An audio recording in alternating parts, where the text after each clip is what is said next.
Selamat pagi Bapak Ibu Saudara. Shalom, puji Tuhan ya. Kita bersyukur hari ini kita boleh melangsungkan ibadah kita yang perdana.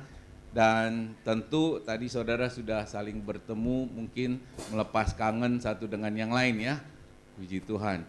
Dan tentu yang lebih penting adalah kerinduan kita untuk berjumpa dengan Tuhan di rumahnya ini sudah terpuaskan. Ada amin?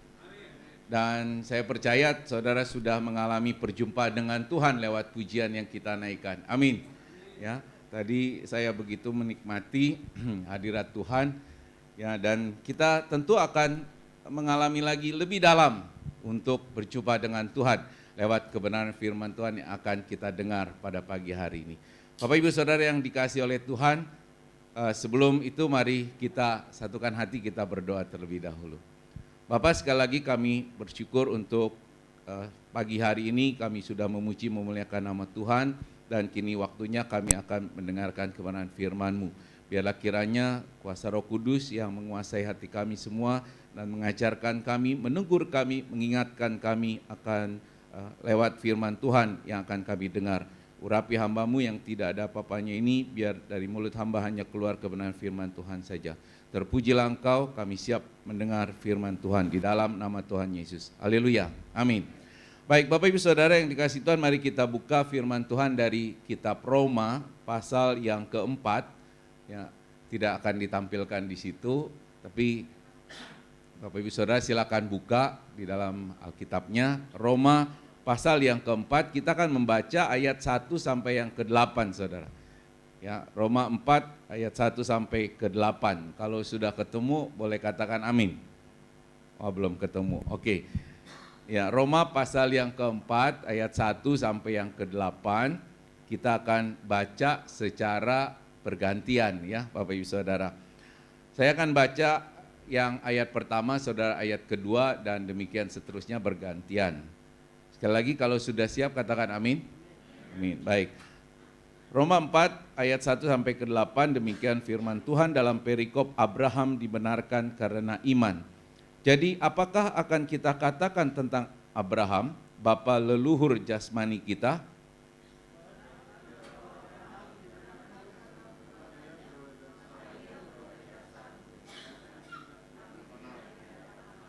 Sebab apakah dikatakan nas kitab suci? Lalu percayalah Abraham kepada Tuhan, dan Tuhan memperhitungkan hal itu kepadanya sebagai kebenaran.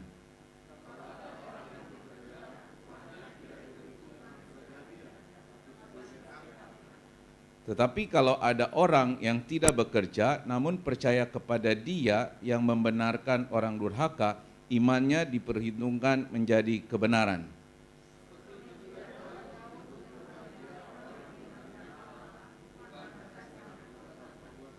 Berbahagialah orang yang diampuni pelanggaran-pelanggarannya dan yang ditutupi dosa-dosanya.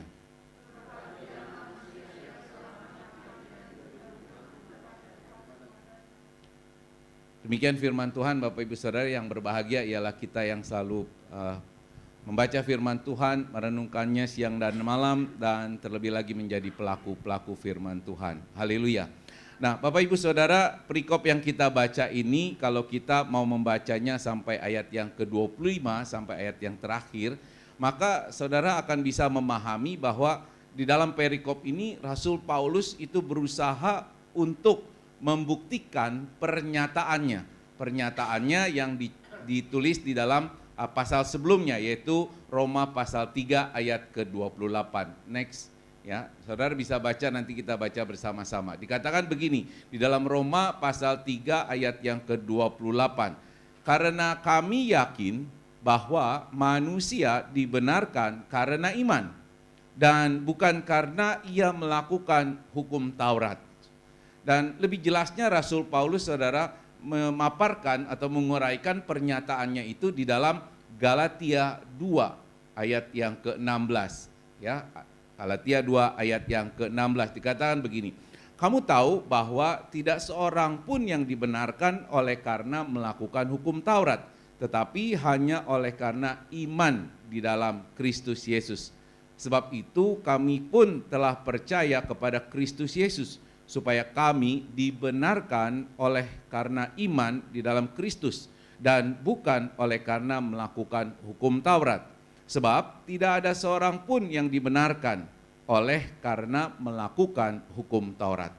Nah, saudara, Paulus ingin membuktikan bahwa orang dibenarkan bukan oleh usaha perbuatannya, yaitu melakukan hukum Taurat atau hukum-hukum agama atau juga ritual-ritual agama. Tetapi iman yang membenarkan, ya, iman itulah yang membenarkan seorang manusia. Tetapi oleh iman itulah maka manusia dibenarkan di hadapan Allah. Dan Rasul Paulus di sini menampilkan ada dua tokoh perjanjian lama, saudara, yaitu Abraham dan Daud. Kalau kita meneliti dari bacaan kita tadi, ya saudara. Nah, kita tahu Abraham itu adalah nenek moyang bangsa Israel. Dia hidup jauh sebelum Musa dan sebelum pemberian hukum Taurat oleh Allah, ya, lewat Musa. Nah, Abraham dibenarkan karena percaya kepada janji Tuhan. Dikatakan di ayat ketiga tadi, saudara, ya, boleh diklik. Lalu percayalah Abraham kepada Tuhan dan Tuhan memperhitungkan hal itu kepadanya sebagai kebenaran. Nah, Abraham, saudara, mempercayai Tuhan yang memanggilnya untuk keluar dari Ur Kasdim, memerintahkan dia untuk pergi, meninggalkan negerinya, meninggalkan sanak keluarganya, meninggalkan rumahnya. Meskipun Abraham itu tidak pernah tahu, Tuhan juga tidak memberitahu kemana dia harus pergi, saudara. Tetapi Abraham dengan iman percayanya, dan maka dia melakukan apa yang Tuhan perintahkan. Kemudian janji Tuhan untuk membuat Abraham menjadi bangsa yang besar. Namanya akan menjadi termasyhur dan dia akan menjadi berkat bagi banyak bangsa. Diimani Abraham sekalipun dia belum tahu, ya, apakah semua itu bisa terjadi, apakah semua itu akan terjadi. Nah, terlebih lagi ketika Abraham sudah tua, saudara kan tahu, ya, bahwa sampai usia sudah tua dia belum juga punya keturunan. Lalu bagaimana dia bisa menjadi bangsa yang besar? Nah, pada suatu ketika di dalam Kejadian 15 ayat 5, ya, boleh diklik, kita lihat Tuhan membawa Abraham keluar serta berfirman kepadanya, coba lihat ke langit, hitunglah bintang-bintang. Jika engkau dapat menghitungnya, maka firman-Nya kepada Abraham, demikianlah banyaknya nanti keturunanmu. Lah, bagaimana? Belum punya anak, sudah sampai tua, tapi Tuhan bilang keturunan dia akan sebanyak bintang-bintang di langit. Nah, disinilah Abraham beriman kepada janji Tuhan. Ia beriman terlebih dahulu, lalu berbuat sesuai imannya kepada Tuhan. Dan ketika ia bimbang, ya, ketika ia bimbang tentang keturunannya, ia memilih untuk mempercayai, bahkan Tuhan meneguhkan janjinya, dan itulah yang diperhitungkan Allah sebagai kebenaran. Ia diperhitungkan benar di hadapan Allah. Nah, hal yang benar itu, saudara, bukanlah upah, bukanlah satu bayaran atas perbuatan-perbuatan yang dilakukan. Kalau kebenaran itu adalah upah, dikatakan firman Tuhan, bolehlah Abraham itu memegahkan dirinya karena perbuatan-perbuatannya, maka dia dibenarkan. Berarti kebenaran itu adalah upah. Tetapi kita melihat bahwa iman Abraham itulah yang justru diperhitungkan menjadi kebenaran. Nah, tokoh yang kedua kita melihat dari bacaan kita tadi adalah tentang Daud. Ya, Daud diampuni pelanggarannya, diampuni dosanya karena iman. Ketika Daud ditegur oleh Nabi Nathan karena dia berdosa mengambil Betsebah sebagai istrinya dengan merancangkan, ya, saudara ingat ceritanya, ya, merancangkan supaya Uria suaminya maju ke medan perang di barisan paling depan dan akhirnya terbunuh sehingga Daud bisa mengambil Betsebah untuk menjadi istrinya. Nah, ketika ditegur oleh Nabi Nathan, Daud menerima teguran itu, saudara, ya, berasal dari Tuhan. Teguran itu datang dari Tuhan. Nah, itulah iman Daud. Ya, itulah iman Daud sehingga dia mendapat pengampunan Tuhan.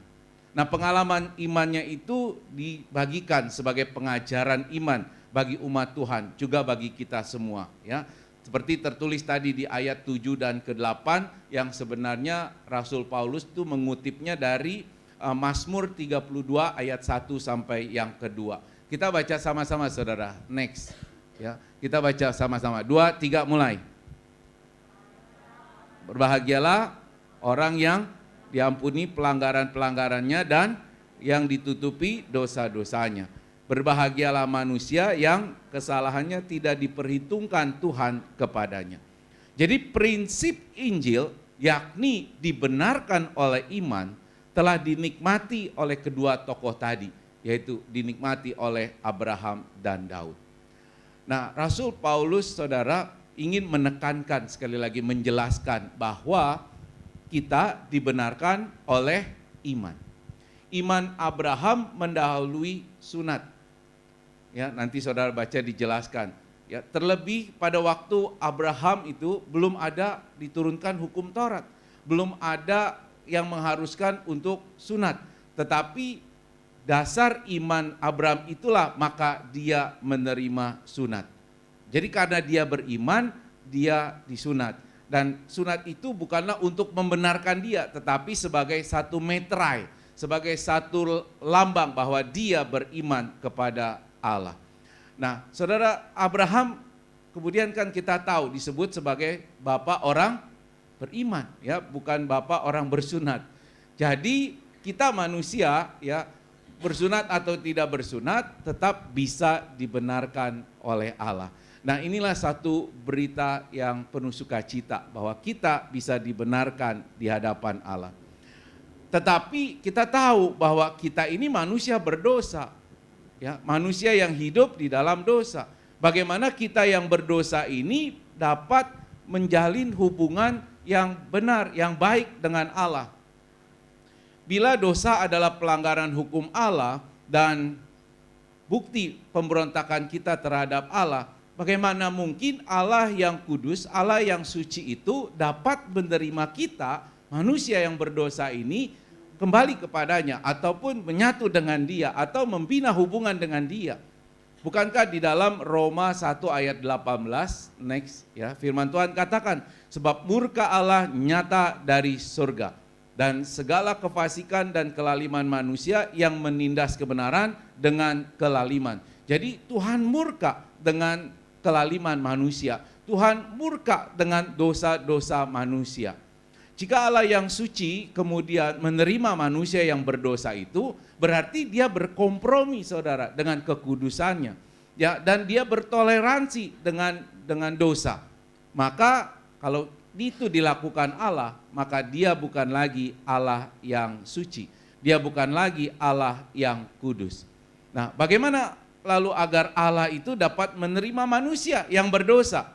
Tentu Allah harus mengampuni orang berdosa, ya, dan mendeklarasikan orang berdosa itu sebagai orang benar. Allah harus membenarkan manusia yang berdosa, bukan mengutuk, bukan memberikan hukuman. Allah harus membenarkan orang yang durhaka. Demikian tadi di ayat 5 yang kita baca, saudara.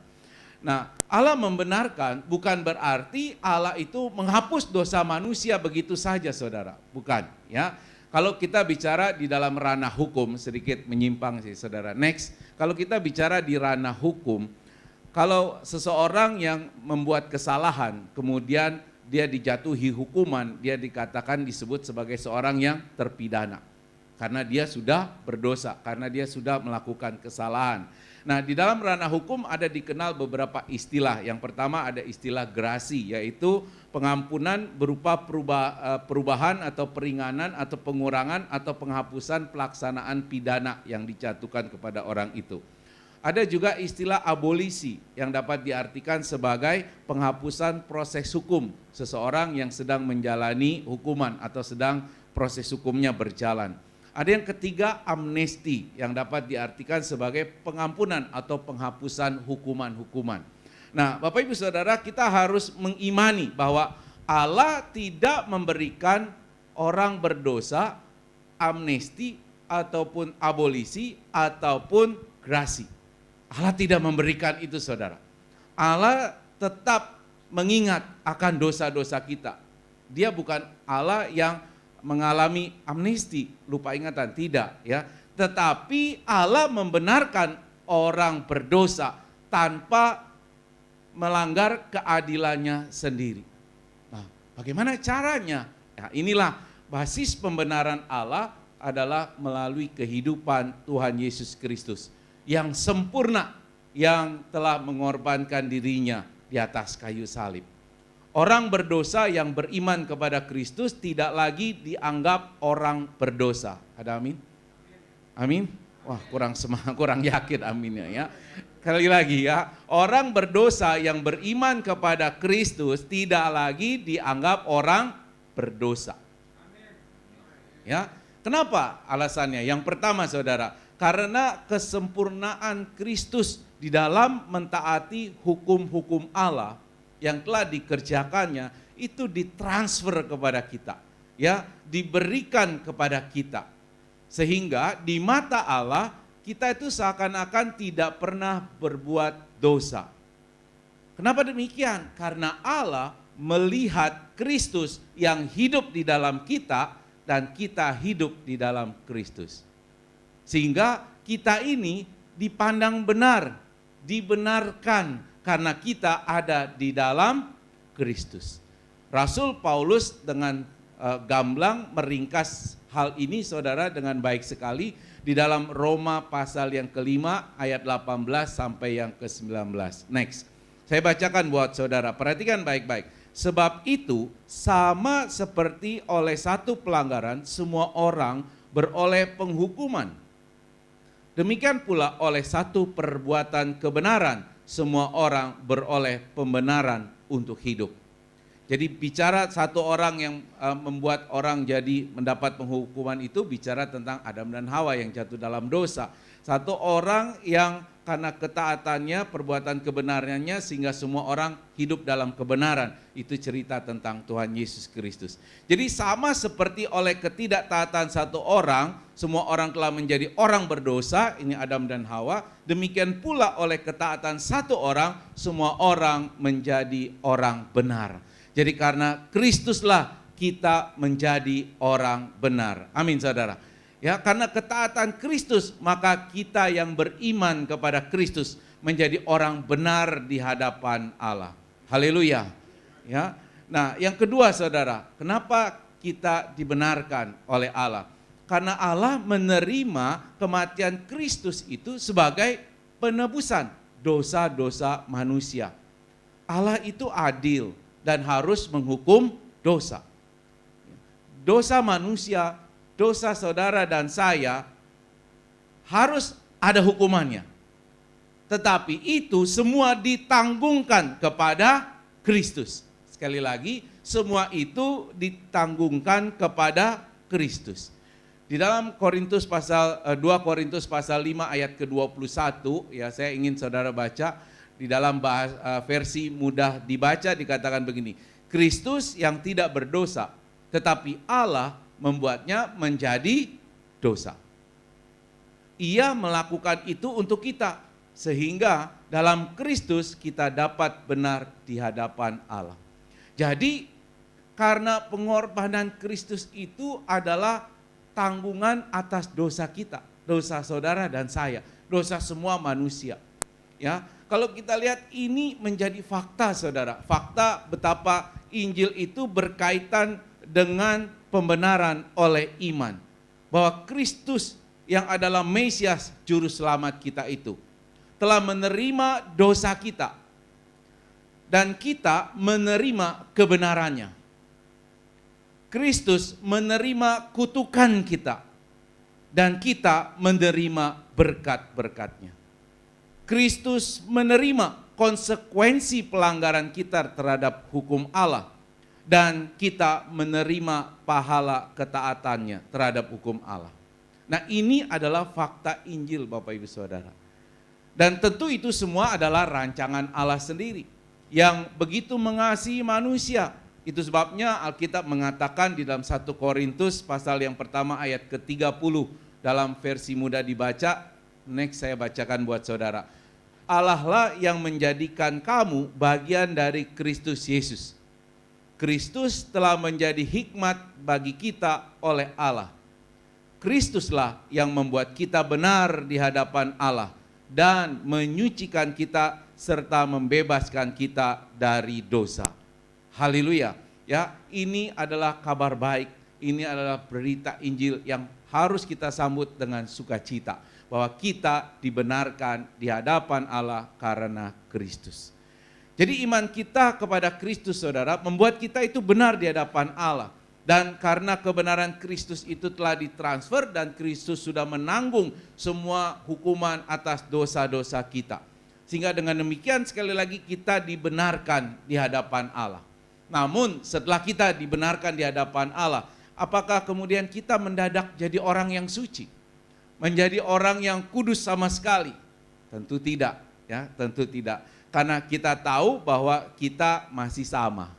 Kita masih rentan untuk jatuh dalam dosa. Kita masih rentan dengan serangan-serangan iblis yang berusaha menarik kita dan menjatuhkan kita dalam perbuatan dosa yang berarti memberontak kepada Allah. Kita masih rentan juga jatuh dalam dosa karena keinginan-keinginan daging.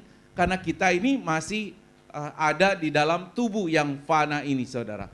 Dan bahkan kita masih juga bisa murtad, meninggalkan iman kita kepada Kristus. Ya, beberapa waktu yang lalu saya mendengar satu kesaksian di YouTube, saudara. Nanti saudara boleh cari itu ya. Ada seorang ex-pendeta namanya Peter. Nah, si Peter ini, saudara, dia sudah jadi mualaf.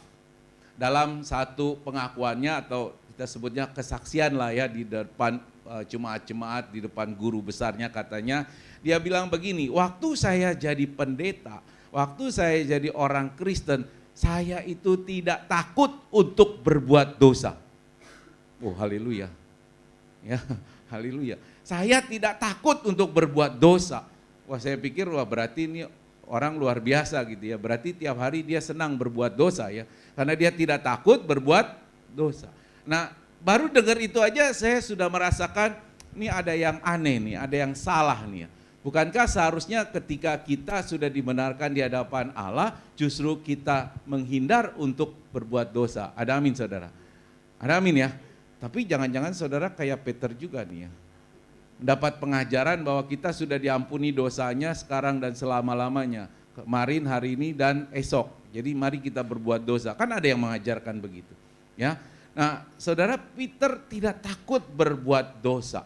Dan kemudian dia menceritakan bahwa setelah dia jadi mualaf, wah hatinya penuh damai sejahtera. Kenapa? Karena dia takut justru dia takut berbuat dosa. Saya bilang nih orang aneh juga ya. Terbalik maksudnya. Ya. Terbalik. Harusnya ketika dia jadi anak Tuhan, apalagi jadi pendeta, dia harusnya takut dong ya berbuat dosa. Betul ya? Dan dia katakan dia takut untuk berbuat dosa dan dia merasakan damai sejahtera. Karena dia percaya dengan apa yang dia lakukan menjauhi dosa, maka dia diterima di sisi Allah gitu. Insya Allah. Semoga gitu ya. Nah, dia sudah berbalik imannya, saudara. Dia tidak lagi beriman bahwa dia tidak pantas sebagai manusia itu bisa diterima oleh Allah. Justru dia butuh Kristus untuk dibenarkan di hadapan Allah. Sekarang dia terbalik cara berpikirnya, ya. Dia justru senang berbuat kebaikan. Dia rajin untuk beribadah, ya. Dia rajin untuk berbuat baik. Amal ibadahnya besar, maka itu yang membuat dia tenang, damai sejahtera karena insya Allah diterima Tuhan, gitu kan ya, insya Allah, ya semoga kan ya, semoga ya. Dia terbalik, saudara, padahal kita tahu bahwa di dalam Alkitab kalau saudara ingat ya, saya ingat, jadi ada seorang wanita yang kedapatan berbuat zina, kemudian dia mau dihukum dengan dilempari batu oleh orang-orang, dan Tuhan Yesus katakan waktu itu, siapa di antara kamu yang tidak berdosa boleh lempar batu yang pertama. Dan gak ada seorang pun yang berani. Dan Tuhan Yesus katakan, aku pun tidak. Pergilah dan jangan berbuat dosa lagi mulai dari sekarang. Ya, itu perintah Tuhan Yesus. Jadi kalau kita orang percaya justru tidak takut berbuat dosa, itu berarti ada masalah dengan iman kita, saudara. Ya, ada masalah. Nah, kemudian dia cerita lagi di tempat pelayanannya sebagai pendeta, dia sering melihat para pendeta, para majelis itu sikut-sikutan, saling jatuh-jatuhan. Ya, kemudian dia juga akhirnya difitnah katanya, dan dia dilarang naik mimbar sudah setahun waktu itu. Ya, kemudian dia kecewa. Ya, dalam hati saya bilang, baru setahun nggak dikasih naik mimbar aja kecewa. Saya udah 5 tahun di sini nggak boleh juga naik mimbar. Ya, naikin mimbar maksudnya ya nggak boleh lah ya, nggak sopan. Saudara ngerti maksudnya ya? Tidak boleh naik mimbar tuh, tidak boleh berkhotbah.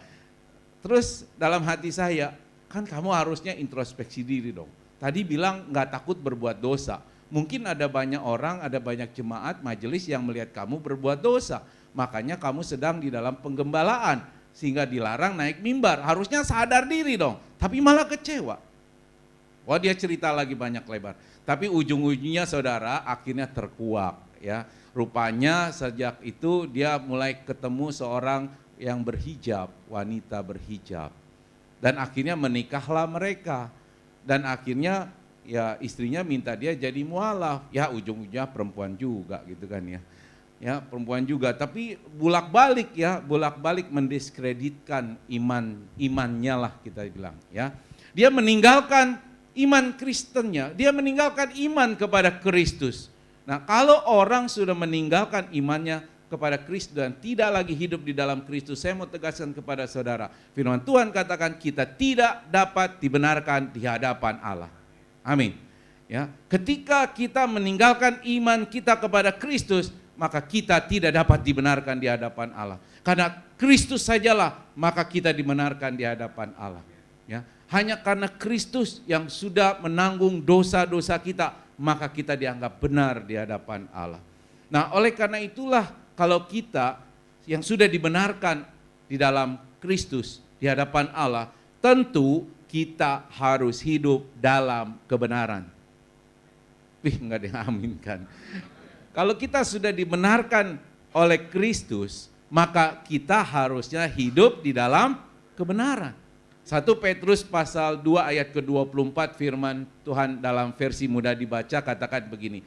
Ia sendiri telah menanggung dosa kita di dalam tubuhnya di kayu salib, supaya kita yang telah mati terhadap dosa hidup untuk kebenaran. Ya, oleh bilur-bilurnya kamu telah sembuh. Jadi kita harus hidup di dalam kebenaran, saudara. Ya, tidak ada cara lain, kita harus tetap hidup di dalam kebenaran. Nah, memang kalau saudara lihat di YouTube ada begitu banyak pengakuan dari ex pendeta misionaris yang jadi mualaf. Ya katanya ya itu yang paling benar, ya terserah lah ya. Karena mereka menuntut perbuatan-perbuatan yang soleh gitu ya untuk bisa mendapat kemurahan Tuhan. Tapi saya mau katakan kita jangan terpengaruh, kita tetap berpegang kepada Injil Kristus bahwa tidak ada satu orang pun yang dibenarkan di hadapan Allah kecuali melalui Tuhan Yesus Kristus. Amin ya. Nah, ini harus kita pegang teguh menjadi iman kita ya saudara. Karena ini adalah dasar Injil. Nah, sekali lagi kita dibenarkan oleh iman. Ya, iman kita kepada Kristus yang sudah mati di atas kayu salib. Kita dipandang benar di mata Tuhan. Sebab kita sekali lagi telah mati dan hidup kita tersembunyi bersama Kristus di dalam Allah. Jadi kita yang lama sudah mati, sekarang kita tersembunyi di dalam Kristus Yesus. Demikian Kolose 3 ayat 3 katakan, sebab kamu telah mati dan hidupmu tersembunyi bersama dengan Kristus di dalam Allah. Dalam versi mudah dibaca dikatakan, dirimu yang berdosa sudah mati dan hidupmu yang baru tersembunyi bersama Kristus di dalam Tuhan. Nah, oleh karena itu sekali lagi kita harus teguh hidup di dalam kebenaran karena iman kita. Dan iman itu yang akan memimpin kita kepada iman. Demikian kata Rasul Paulus. Iman kita yang bertolak dari iman kepada Kristus Yesus yang harus memimpin kita kepada iman. Iman untuk hidup di dalam kebenaran. Iman untuk menantikan kedatangan Tuhan yang kedua kalinya. Dan iman itu tidak boleh tergoyahkan. Namun sebagai hamba Tuhan saya ingin kita selalu waspada saudara. Karena hari-hari ini semakin hari-hari yang menggetarkan. Ya, baru kemarin saya mendengar berita dari dosen saya bahwa konon katanya kapal-kapal tanker Amerika sudah ada di perairan Indonesia. Ya, entah untuk menyerang, entah untuk menakut-nakuti, terserah. Ya, itu karena berkaitan dengan G20, juga berkaitan dengan konflik Pulau Pasir dengan Australia. Ya, dalam hati saya ya terserahlah, yang penting saya harus berpegang teguh pada iman kepada Kristus. Amin saudara. Ya, dia bilang mungkin akan perang dunia ketiga, puji Tuhan. Ya, berarti Tuhan segera datang kan gitu ya. Amin ya. Ini kayaknya mulai serem-serem kalau udah mulai perang dunia ketiga. Tapi saudara, kita harus hadapi itu. Dan konon kita makin susah kehidupannya, ekonomi Indonesia makin sulit, dan kita akan masuk dalam krisis moneter kalau tidak perkuat ketahanan pangan ya. Dan saya bilang ya terserahlah. Tapi di balik masa-masa yang sulit sekarang ini, kita boleh berbesar hati karena Pak Jokowi dibisiki oleh IMF bahwa Indonesia adalah terang di tengah kegelapan ekonomi hari ini. Ya, itu artinya apa saudara? Artinya Tuhan memberkati Indonesia. Amin ya. Ya, itu kenapa? Karena kita anak-anak Tuhan yang selalu berdoa untuk Indonesia.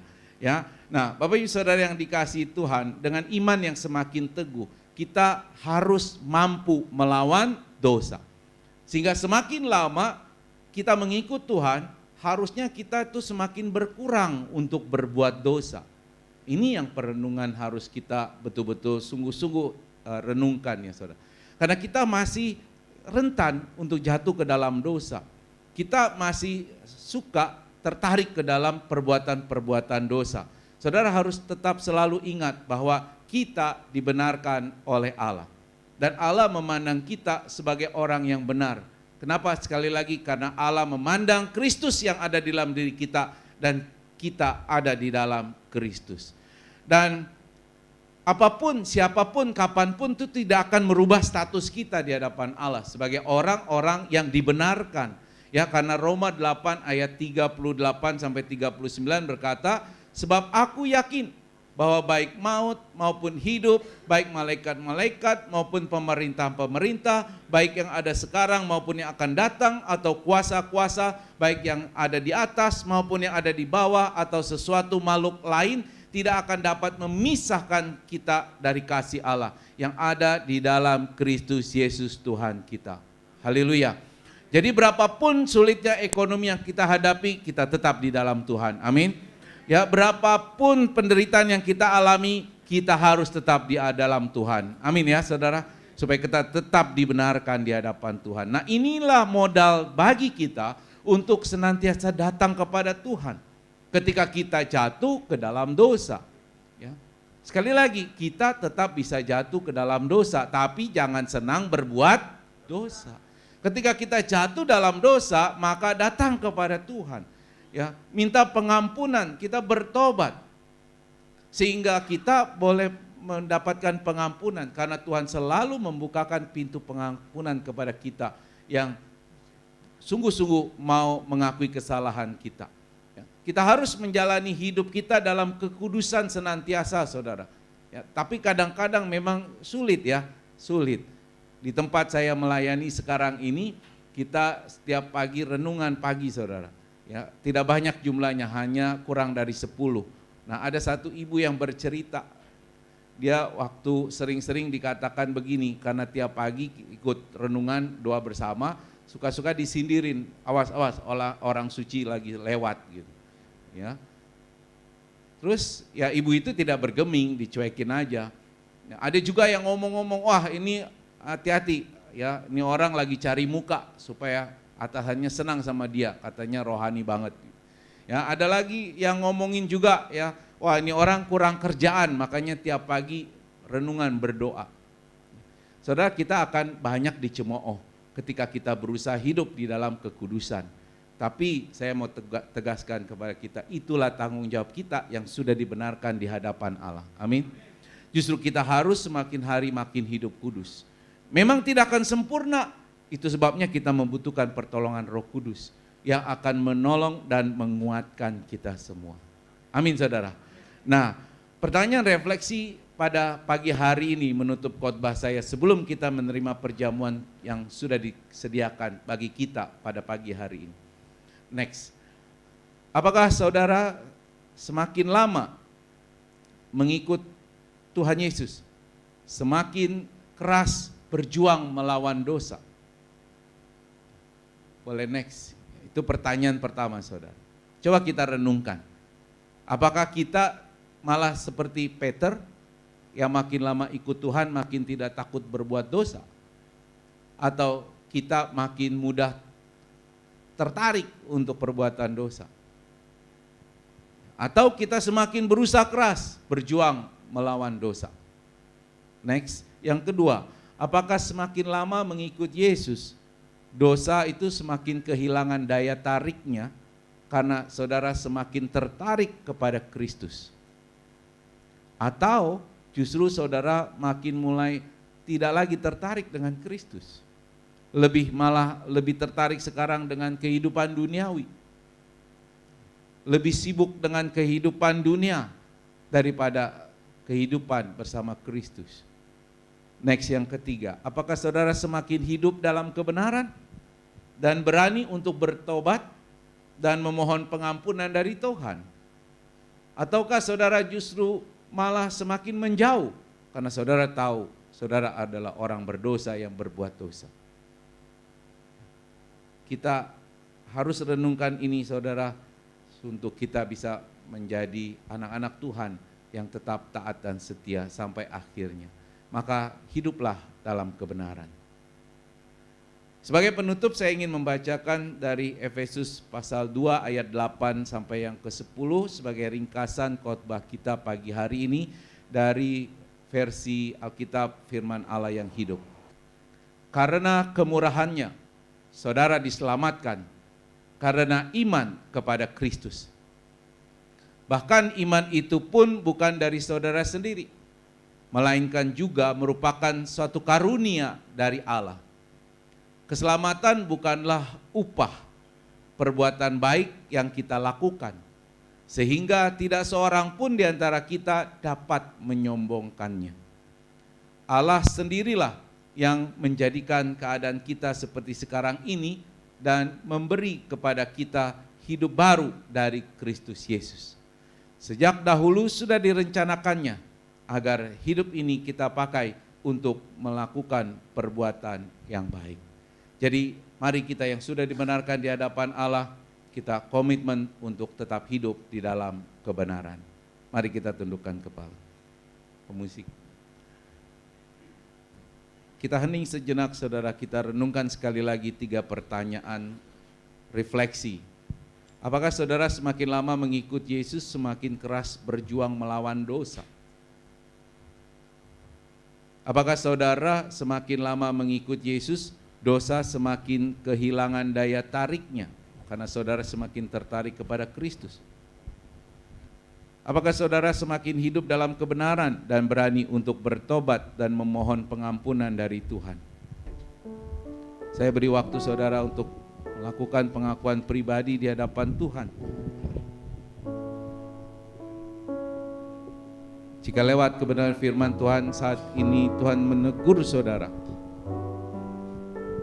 atas perilaku hidup saudara yang mungkin masih sering berbuat dosa, mari dengan penuh kesungguhan menyadari, mengakui, mohon pengampunan dari Tuhan. Dia yang setia dan adil. Dia akan mengampuni dosa-dosa kita, supaya kita juga layak untuk menerima perjamuan kudus Tuhan pada pagi hari ini.